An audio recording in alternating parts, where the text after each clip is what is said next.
बिस्मिल्लाहिर्रहमानिर्रहीम अस्सलाम वालेकुम वरहमतुल्लाहि वबरकातुहू। Welcome back to NG cone academy. Respiration के प्रोसेस को बाकायदा से शुरू कर रहे हैं।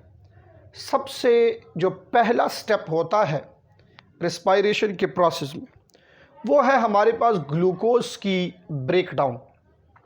और ये जो प्रोसेस है इसके बारे में कुछ इन्फॉर्मेशन पहले देखें ताकि एमसीक्यूज़ में जो रट्टे वाले एमसीक्यूज़ है वो आपके क्लियर हों। फिर आते हैं डिटेल से एक ग्लूकोज को इसकी ब्रेकडाउन करेंगे और देखते हैं कि ये ब्रेकडाउन कैसे होती है। तवज्जो से देखिए, पहले डिफाइन करते हैं इसको। दो वर्ड्स हैं, एक है ग्लाइको और सेकंड है लाइसिस। तो ग्लाइको ग्लूकोज के लिए यूज़ होता है, लाइसिस ब्रेकडाउन के लिए। इसलिए इसको मैं ऐसे डिफाइन कर लेता हूं कि the breakdown of glucose into two pyruvic acids. Breakdown of glucose into two pyruvic acids. तवज्जो से देखें, ये ग्लूकोज ये 6 कार्बन का मॉलिक्यूल है, C6H12O6। ग्लूकोज का फार्मूला ये है हमारे पास C6H12O6। ओरल रिएक्शन इधर आपको क्लियर होगा। पायरोविक एसिड 3 कार्बन का मॉलिक्यूल है और इसका जो फार्मूला है ये है C3H4O3। C3H4O3। तो याद रखिए बच्चे, इस प्रोसेस में एक ग्लूकोज से 2 पायरोविक एसिड बनेंगे। एक ग्लूकोज से 2 पायरोविक एसिड बनेंगे। The second important thing is that ये प्रोसेस होगा कहाँ पे? तो प्रोसेस होता है इन साइटोसोल। साइटोसोल में एज यू नो कि cytosol contain about 90% of water. तो देखें, यहाँ एक पॉइंट इंतहाई ज़रूरी है। आपके chapter number 2 biochemistry biological molecule में एक पॉइंट लिखा है, when you put monosaccharide into water.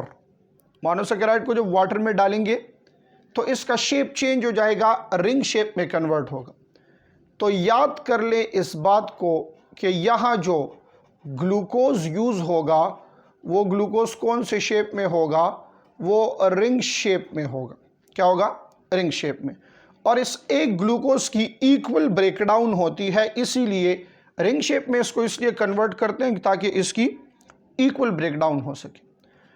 2 phases का प्रोसेस है, एमसीक्यू के लिए इंपॉर्टेंट पॉइंट है।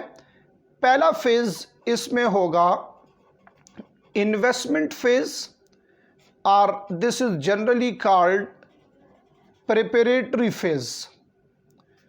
याद रखिए, this phase is energy using phase. इस फेज में एनर्जी यूज होगी। कितनी एनर्जी यूज होगी? तो यूज 2 ATPs। ये जितने पॉइंट स्टार्ट में लिख रहा हूं सारे एमसीक्यूज हैं। ये पॉइंट्स क्लियर होंगे, उसके बाद प्रोसेस शुरू करूंगा। गौर से देखें, डिटेल होगा, जरूरी है। पहले फेज में एनर्जी यूज हो रही है, 2 ATP यूज हो रहे हैं। सेकेंड फेज को कहा जाता है ऑक्सीडेटिव फेज और जनरली पे ऑफ फेज, यानी जो कर्ज लिया था, जो इन्वेस्टमेंट हुई है, अब वो कर्ज दोबारा से चुकाया जाएगा। तो this phase is energy producing phase. ये क्या है? एनर्जी प्रोड्यूसिंग है। और कितनी एनर्जी प्रोड्यूस होती है? So remember, produce 4 ATPs। 4 ATPs इसमें बनते हैं। अब एमसीक्यू के पॉइंट की तरफ देखिए, यूज 2 एंड प्रोड्यूस 4। सो अगर आपसे पूछा जाए what will be the net gain of ATPs in this process, तो नेट गेन इसका 2 ATPs होगा। ठीक है, नेट गेन क्या होगा? 2 ATPs। एंड ऑल्सो रिमेंबर कि 2 NAD रिड्यूस हो जाएंगे 2 NADH2 में। ये पूरा ग्लाइकोलिसिस का प्रोसेस है। तवज्जो से देखें, ग्लूकोज C6H12O6 कन्वर्ट होगा C3H4O3 में। एक ग्लूकोज, दो पायरोविक एसिड। प्रोसेस साइटोसोल में होगा, रिंग शेप का ग्लूकोज होगा, दो फेजेस का प्रोसेस है। एक फेज में 2 एटीपी यूज होंगे, दूसरे फेज में 4 एटीपी प्रोड्यूस होंगे। तो टोटल इसमें नेट गेन 2 एटीपी का और साथ में 2 एनएडी प्रोड्यूस हो रहे हैं 2 NADH2 में। ये NADH2 माइटोकॉन्ड्रिया में इंटर होते हुए 2 एटीपीज को यूज करेंगे और वहां जाके 6 को प्रोड्यूस कर लेंगे। 1 NADH2 is equal to 3 ATPs. आगे जाके ये भी समझा दूंगा इलेक्ट्रॉन ट्रांसपोर्ट चेन में, how 1 NADH2 is equal to 3 ATP and 1 FADH2 is equal to 2 ATP. तो ये NADH2 6 एटीपी प्रोड्यूस करेंगे, बट याद कर लें कि 6 एटीपीज में से 2 एटीपी जो है वो इसी माइटोकॉन्ड्रिया में जब ये इंटर होता है तो वो यूज होते हैं। दैट इज वाई जो हमारे पास नेट गेन होगा इससे वो 4 एटीपीज का होगा। ये आगे इलेक्ट्रॉन ट्रांसपोर्ट चेन में आपको समझ आ जाएगी। अब जरा देखते हैं how this glucose is converted into 2 pyruvic acid. कहां कहां एटीपी यूज होगा और कहां कहां प्रोड्यूस होगा। तवज्जो से बिल्कुल गौर से आपने मेरी तरफ देखना है, एक एक स्टेप को क्लियर करना है, कौन से स्टेप में क्या हो रहा है। तवज्जो करें, 2 फेजेस को अलग अलग करके लिखूंगा। सबसे पहले मैं यहां लिख लेता हूं ग्लूकोज। एक ग्लूकोज मॉलिक्यूल है, इस ग्लूकोज मॉलिक्यूल के अंदर 6 कार्बन है, C6H12O6। तवज्जो, this glucose is a stable molecule. इस वक्त ये ग्लूकोज क्या है, ये स्टेबल है। तो भाई प्रोसेस शुरू करने के लिए पहला काम ये करना होगा कि इस स्टेबल ग्लूकोज को अनस्टेबल बनाना होगा। इस स्टेबल ग्लूकोज को अनस्टेबल बनाना होगा ताकि इसकी ब्रेकडाउन शुरू हो। तो इसको अनस्टेबल कैसे बनाएंगे, बिल्कुल गौर से देखें आप। सबसे पहले इसको यहां एक एटीपी देंगे। बिल्कुल गौर से एक एक स्टेप देखते जाएं। ये एटीपी कन्वर्ट हो जाएगा एडीपी में, एडेनोसिन ट्राइफॉस्फेट एडेनोसिन डाइफॉस्फेट में कन्वर्ट हो गया है। तो इस एटीपी का फॉस्फेट इस ग्लूकोज के साथ मिल जाएगा। क्वेश्चन ये है कि ये कहां पे लगेगा ये फॉस्फेट। तो इस मॉलिक्यूल के नाम से आपको पता चल जाएगा। जब मैं लिखूंगा the molecule is called glucose 6 phosphate. अब बेटा यहां गलती नहीं करनी, ग्लूकोज 6 फॉस्फेट डजंट मीन कि ग्लूकोज में 6 फॉस्फेट है। As this 6 do not show number of phosphate. ये 6 नंबर ऑफ फॉस्फेट शो नहीं कर रहा। ये 6 क्या कर रहा है, पोजीशन ऑफ फॉस्फेट शो कर रहा है कि एक फॉस्फेट है और उसकी जो पोजीशन है वो पोजीशन क्या है, वो पोजीशन कार्बन नंबर 6 है। समझ आ गई यहां तक। ग्लूकोज में 6 कार्बन है, एटीपी से फॉस्फेट आया, ग्लूकोज 6 फॉस्फेट मीन वही 6 कार्बन है और कार्बन 6 पे क्या लग गया है, फॉस्फेट। इसके लिए एक एंजाइम चाहिए होता है कॉल्ड काइनेज एंजाइम, ग्लूकोकाइनेज या हेक्सोकाइनेज। काइनेज एंजाइम का काम यह है कि ये एटीपी का फॉस्फेट उठा के किसी और को दे देता है। क्लियर है। अच्छा, अब यहां तक तो आपको समझ आ गई है, ग्लूकोज अनस्टेबल हो गया है, ग्लूकोज 6 फॉस्फेट में कन्वर्ट हो गया है। अब सेकंड फेज में क्या होगा, सेकंड स्टेप में क्या होगा, ये जो ग्लूकोज 6 फॉस्फेट है ये कन्वर्ट हो जाएगा फ्रक्टोज 6 फॉस्फेट में। अब आप अगर देखें तो दोनों में डिफरेंस क्या है, एक ही डिफरेंस है, वहां ग्लूकोज है यहां फ्रक्टोज है। केमिकल फार्मूला तो सेम है, सिर्फ क्या है, स्ट्रक्चर डिफरेंट है। सो इट मींस यहां जो एंजाइम यूज होगा वो आइसोमरेज होगा, यानी कि ग्लूकोज को कन्वर्ट कर दिया है फ्रक्टोज में। पोजीशन ऑफ फॉस्फेट सेम है, इधर भी कार्बन 6 पे इधर भी कार्बन 6 पे, यहां सिर्फ अल्डिहाइड है और ये क्या बन गया है, कीटोन बन गया है। तो glucose 6 phosphate fructose 6 phosphate. Clear हो गया कंसेप्ट। क्वेश्चन ये है, हमने ग्लूकोज 6 फॉस्फेट को फ्रक्टोज 6 फॉस्फेट में क्यों कन्वर्ट किया, आइसोमराइजेशन की जरूरत क्यों पड़ी। गौर करें इस बात की तरफ, मैं कह रहा हूं in this process each and every step occurs for the facilitation of next step. Each and every step occurs for the facilitation of next step, मतलब ये है कि ये स्टेप तभी होगा ताकि अगला स्टेप हो सके। अगर ये नहीं होगा तो अगले स्टेप के लिए मॉलिक्यूल प्रिपेयर नहीं हो रहा ना। अब जरा गौर से देखें, फ्रक्टोज 6 फॉस्फेट के साथ, जैसे इस ग्लूकोज के साथ एक फॉस्फेट कंबाइन हुआ एटीपी से, फ्रक्टोज 6 फॉस्फेट के साथ एक और फॉस्फेट कंबाइन होगा दूसरे एटीपी से। तो यहां फिर से लिख लेते हैं, ATP enter into the reaction and leave as ADP, तो फॉस्फेट इंटर हो गया है। So the next molecule is now called fructose 1,6 biphosphate या बिसफॉस्फेट भी कह सकते हैं। जनरली फार्मूला ये होता है, अल्डिहाइड होता है तो बाय और कीटोन होता है तो बिस। बस ये सिर्फ याद रखें, बाकी इसकी जरूरत नहीं है, कोई कंसेप्ट की बात नहीं है। फ्रक्टोज 6 फॉस्फेट कन्वर्ट हो गया फ्रक्टोज 1,6 बाइफॉस्फेट में। क्या मतलब है इसका? मतलब ये है, इधर जो फॉस्फेट कार्बन 6 पे एक था, इस एटीपी का फॉस्फेट कार्बन 1 पे आ गया है। So the molecule is now called fructose 1,6 biphosphate. Now this 1,6 show position. So एक फॉस्फेट कार्बन 6 पे, दूसरा कार्बन 1 पे। इस तरीके से अगर आप देखें तो इस फेज में एक एटीपी ये यूज हुआ है, एक एटीपी ये यूज हुआ है, तो टोटल इसमें this phase use 2 ATPs। So this process is energy using process. क्या है? एनर्जी यूजिंग प्रोसेस है, इसमें एनर्जी यूज हो रही है। अब फ्रक्टोज 1,6 बाइफॉस्फेट के साथ क्या होगा? तवज्जो से देखिए, इसकी ब्रेकडाउन हो जाएगी और 2 मॉलिक्यूल इससे बनेंगे। एक बनेगा डाइहाइड्रोक्सी एसीटोन फॉस्फेट DHAP, दूसरा बनेगा G3P ग्लाइसरल डिहाइड 3 फॉस्फेट। तवज्जो से देखें, ये DHAP कीटोन है और ये G3P अल्डिहाइड है। DHAP dihydroxy acetone phosphate, dihydroxy acetone phosphate 3 carbon का मॉलिक्यूल है, कार्बन 2 डबल बॉन्डेड ऑक्सीजन है और एक फॉस्फेट है इसमें। ये 3 कार्बन का मॉलिक्यूल है, कार्बन 1 डबल बॉन्डेड ऑक्सीजन है और कार्बन 3 पे फॉस्फेट है। G3P glyceraldehyde 3 phosphate, 3 phosphate doesn't mean कि 3 फॉस्फेट है। Again this show position of phosphate. क्या शो कर रहा है? Position of phosphate. तो ग्लाइसरल डिहाइड 3 फॉस्फेट।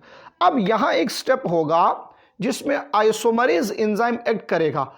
गौर से स्क्रीन की तरफ देखें, और G3P को DHAP को कन्वर्ट कर देगा G3P में। आइसोमरेज एंजाइम DHAP को कन्वर्ट कर देगा G3P में, तो हमारे पास 2 G3P हो जाएंगे। एक G3P ये है और एक इससे बन गया, 2 G3P हो गए हैं। तो याद कर ले बच्चे, इसके बाद जितने भी स्टेप्स होंगे एरोबिक रिस्पायरेशन में, चाहे इसके बाद के ग्लाइकोलिसिस का स्टेप है, ऑक्सीडेटिव फेज है, लिंक रिएक्शन है, क्रेब्स साइकिल है, सारे 2 मरतबा होंगे। ठीक है ये बात? अच्छा गौर से देखिए, अब 2 G3P है, तो इधर मैं इस G3P को लिख लेता हूं और ये आपको बता रहा हूं कि अब ये जितने भी स्टेप्स होंगे ये 2 मरतबा होंगे। ठीक है, तवज्जो से देखें। पहला स्टेप ये होगा कि ये G3P यहां पड़ा एक NAD ऑक्सीडाइज फॉर्म है, इसको कन्वर्ट कर देगा NaDH2 में, रिड्यूस हो जाएगा। क्या हो जाएगा? रिड्यूस हो जाएगा। G3P से हाइड्रोजन रिलीज होगा, वो हाइड्रोजन NAD के साथ कंबाइन होगा तो वो कन्वर्ट हो जाएगा NaDH2 में। बिल्कुल गौर से आपने मेरी तरफ देखना है, तवज्जो से। यहां एक स्टेप ये होगा कि जहां से हाइड्रोजन निकला वहां इनऑर्गेनिक फॉस्फेट इंटर हो जाएगा।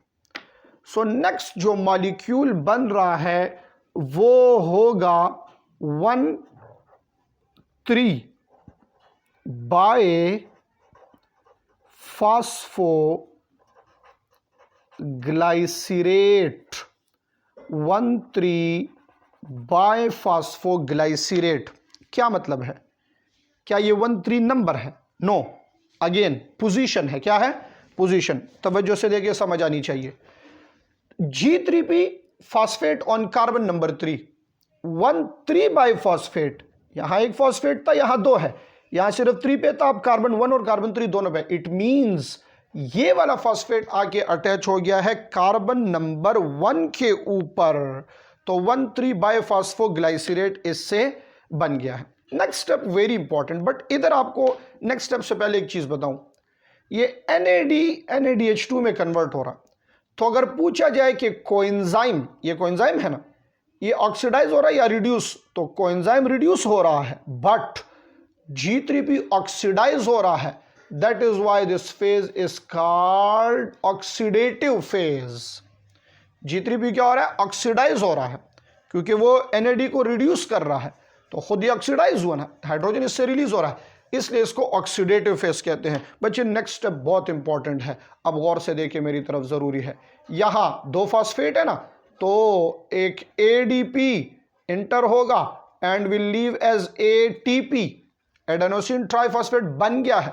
अब इससे कंपेयर करें, इस रिएक्शन का ये रिएक्शन ऑपोजिट है, इधर ATP ADP में कन्वर्ट हो रहा है, इधर ADP ATP में कन्वर्ट हो रहा है, मतलब फॉस्फेट ATP बन रहा है। ATP बनने के प्रोसेस को फास्फोराइलेशन कहते हैं, और मैंने पहले भी जिक्र किया था, फास्फोराइलेशन के लिए एनर्जी जो यूज होगी, उस एनर्जी का वर्ड आपने आगे लगाना है। यहां जो एनर्जी यूज हो रही है वो सबस्ट्रेट की एनर्जी है, that is why this type of phosphorylation is called substrate level. इसको क्या कहते हैं, सबस्ट्रेट लेवल फास्फोराइलेशन इसको कहा जाता है। सो 1,3 बाई फास्फोग्लाइसरेट, अब इससे ATP तो बन गया है, सो ये 1 वाला फॉस्फेट इसके पास आ गया है, इसलिए मॉलिक्यूल हमारे पास बच जाएगा 3 फास्फोग्लाइसरेट। ना समझे ये कि 3 फास्फो में 3 फॉस्फेट है, नो, अगेन वही बात, 3 फास्फोग्लाइसरेट में 3 फॉस्फेट नहीं है, बल्कि 1 फॉस्फेट। 3 फास्फोग्लाइसरेट में 3 फॉस्फेट नहीं है, बल्कि 1 फॉस्फेट है कार्बन नंबर 3 पे। 1 वाला कहां चला गया, तो वो ADP के साथ कंबाइन होकर उसने ATP बना लिया। क्लियर हो गई यहां तक बात। ये 3 फास्फोग्लाइसरेट को आइसोमराइज कर देंगे 2 फास्फोग्लाइसरेट। मैंने पहले भी कहा कि each step occur for the facilitation of next one. अब आप देखें, 3 फास्फो और 2 फास्फो में फर्क जानते हैं, फर्क ये है 3 फास्फो का फॉस्फेट कार्बन 3 पे है और 2 फास्फो का फॉस्फेट कार्बन 2 पे है, सिर्फ पोजीशन ऑफ फॉस्फेट चेंज है। तो ये जो 2 फास्फोग्लाइसरेट है, अब इससे स्टेप ये होगा कि वाटर रिलीज हो जाएगा। जैसे ही वाटर रिलीज होगा, इससे बन जाएगा PEP, phosphoenol pyruvate. PEP mean phosphoenol pyruvate. अब ये वाला स्टेप दोबारा होगा, क्योंकि एक फॉस्फेट अभी भी इसमें है ना, PEP में फॉस्फेट है, तो ADP कन्वर्ट हो जाएगा ATP में, फॉस्फेट निकल गया है। जब फॉस्फेट निकल गया, so molecule is now called pyruvic acid. तो स्टार्ट में हमने डिफिनीशन में क्या कहा था कि break down of glucose into 2 pyruvic acid. अब बच्चे ये पायरोविक एसिड आप समझेंगे कि ये तो एक है, दूसरा कहां से आया, तो मैं आपको ये बताता चलूं, ये G3P 2 है ना, इधर एक G3P अपना था, एक DHAP से बना है, तवज्जो से देखिए, तो ये 2 G3P है, इसलिए ये सारे स्टेप्स यहां कितनी मरतबा हुए हैं, ईच एंड एवरी स्टेप यहां 2 मरतबा हुआ है हमारे पास, इसलिए G3P भी 2 है, NADH2 भी 2 बने, ये ATP भी 2 है, ये ATP भी 2 है, तो टोटल 4 ATPs प्रोड्यूस हो गए ना। इससे पहले मैंने पिछले पेज पे लिखा था 2 ATP यूज, एक ये 2 यूज हो रहे हैं, 4 बन रहे हैं, 2 ये, तो 4 जब बने तो नेट गेन ऑफ ATP कितना हुआ, 2 ATPs हमारे पास क्या है, ये नेट गेन ऑफ ATPs है हमारे पास in the process of glycolysis. So this phase is energy using, this phase is energy producing. This is preparatory phase, this is oxidative phase. This is investment phase, this is payoff phase. This is ATP using process, this is ATP producing process. 2 ATP use होंगे, 4 produce होंगे, total process में net gain of ATPs हमारे पास क्या होगा, ये 4 ATPs बनेंगे और 2 use होंगे, तो net gain of ATPs 2 ATPs का होगा। क्लियर हो गया ये कंसेप्ट? पूरे प्रोसेस में ग्लूकोज पायरोविक में कन्वर्ट हुआ, 2 पायरोविक बने एक ग्लूकोज से, और ये एटीपीज की कैलकुलेशन। अब ऐसे करेंगे कि एरोबिक रिस्पायरेशन के लिए इस पायरोविक को माइटोकॉन्ड्रिया में लेके जाएंगे, और एनारोबिक रिस्पायरेशन में यहीं पे साइटोसोल में इसकी क्या होगी, हमारे पास मजीद ये कन्वर्जन होगी, यानी फर्मेंटेशन का प्रोसेस होगा एनारोबिक रिस्पायरेशन में, और एरोबिक में इसकी कंप्लीट ऑक्सीडेशन होगी। याद कर लें कि फर्मेंटेशन के प्रोसेस में हमारे पास जो सबस्ट्रेट है वो हाइड्रोजन गेन करेगा, तो वो रिड्यूस होगा, और एरोबिक में लिंक रिएक्शन और क्रेब्स साइकिल में ऑक्सीडेशन होगी, ब्रेकडाउन होगी। तो ये डिफरेंस यही से सीख लें, पायरोविक की ऑक्सीडेशन होगी एरोबिक में, पायरोविक की रिडक्शन होगी एनारोबिक में। ये एमसीक्यू का स्टेप है, कंसेप्चुअल है।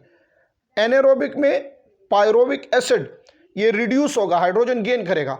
एरोबिक में पायरोविक एसिड ऑक्सीडाइज होगा, हाइड्रोजन को क्या करेगा, रिलीज करेगा, और कोएंजाइम बनेंगे एरोबिक रिस्पायरेशन में। तो आगे जाके नेक्स्ट स्टेप में देखते हैं लिंक रिएक्शन और क्रेब्स साइकिल में मजीद ऑक्सीडेशन इसकी कैसे होती है, और फिर कुछ एटीपीज की कैलकुलेशन साथ में करेंगे, ग्लूकोज से भी, प्रोटीन से भी, और लिपिड से भी। देखते हैं कितने एटीपीज कितने कार्बन से बन सकते हैं। Thank you so much for joining एनजी कॉन एकेडमी। मिलते हैं नेक्स्ट लेक्चर में। अल्लाह हाफिज़।